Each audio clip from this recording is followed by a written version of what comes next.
This is our persimmon tree, and this is a great example of why we now use copper fungicide on our trees. If you pull in here, you can kind of see this blight. This tree's just chewed up pretty good. I did spray it with copper fungicide, but it's something you can reapply as you continue to have issues. This is the only one that's still having issues. This is our hot pepper bed, and one thing I'm going to do a little different next year is do variety of plants. I don't typically want to do a monoculture. We've tried it before. Just to keep the soil a little more healthy. Some plants take away, like peppers will take away all the same nutrients. So mixing it up, having plants that'll put nutrients back into the soil and uptake something different will help keep the soil healthy.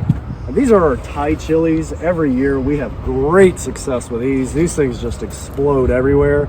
We made a homemade hot sauce last year with these. Absolutely amazing. And we'll probably show you how to do that again this year. Right behind those, we have these habaneros. And you can look down here. We got one of these hot devils coming. And there's quite a few. All these little flowers are going to turn into hot peppers. And we are going to make a hot sauce out of it. Back behind these, I believe these are Carolina Reapers, which is supposedly the hottest pepper ever. And then kind of a repeat, more habanero and some mixed in Carolina Reapers as well. Here's our cucumber bed. It has exploded. We've been trying to keep up with trimming these down, letting airflow get in there, getting rid of the leaves that kind of have this on it as well. But these things have exploded. They love the heat. However, when they get too hot, their cucumbers will get bitter. These are baby English cucumbers. These tomatoes, we've really been keeping up with trimming these. As you can see, the bottom branches are pretty much bare. So we're just trimming as we go up. And what we're seeing is a lot of big tomatoes starting to show up. These are looking great. We're having great success. We did have to bag some of our cherry tomatoes because we were finding something was getting in there and stealing them for themselves. So we've covered them with bags and we'll just harvest them as a whole. But if you look through here, we've cleared it out. There's very little blight. So anything with the blight, we've been trimming it off. Like I'm going to do this one, and we do not keep it in the garden.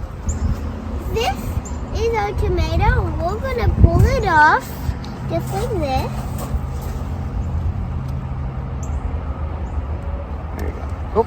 We're just going to let it sit on the counter and let it turn ripe so that nothing eats it. That's right. So we've been finding a lot of birds and other things like to come in here and kind of snack on some of our garden food. So we'll take them early. They will ripen on the counter, and this thing's looking great and nothing will get to it. Here is something that is not a success. This is more of a failure. This is our leafy green beds.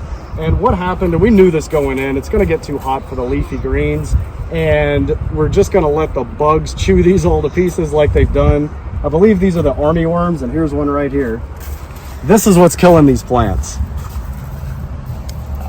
Some people, if you're a gardener, you know about sharing your garden. Here's some harlequin bugs we're gonna have to get off too.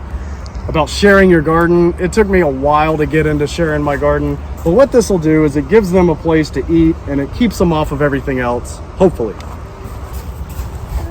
Hey, I told you not to talk.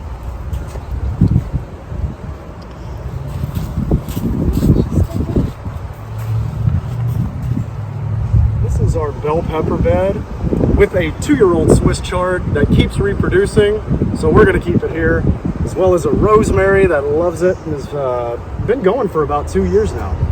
So these bell peppers are tricky here. They don't like a lot of heat, and they do need a little more water. So a lot of times these will dry out. They'll kind of shrivel up, and they did that a little earlier this season, but they're kind of back because we had a good rain.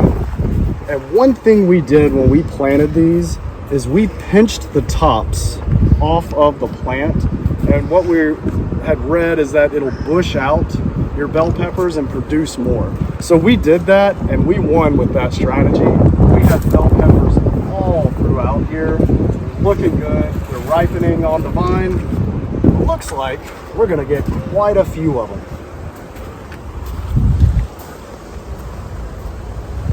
So we've planted 17 bell peppers.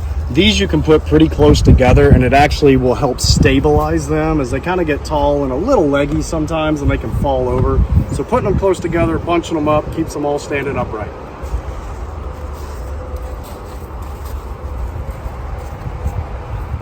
we are in front of one of our most productive veggies that we get in our garden. That's zucchini and squash. Sophia has 2 spaghetti squash that we've been able to pull off of our plants. So if you'll come in here, I'll show you one of our highest yielding veggies. So what we have here, zucchini growing. We tried a vine zucchini as well. We had to pull out our spaghetti squash as it got infected by a vine borer, which killed it off.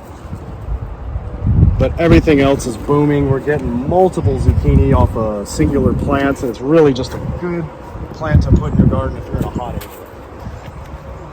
This was an interesting surprise. It looked like a spaghetti squash, but it has the pattern and color of a zucchini. So we have one on the counter. We got another one on the vine. I'm not sure what it is, but we'll cut it open with you and show you what we find. Back over here, we have some butternut squash. Sophia, if you want to pick that up, show them what we got going on. This is the first time we've grown butternut squash, so we're pretty excited about it.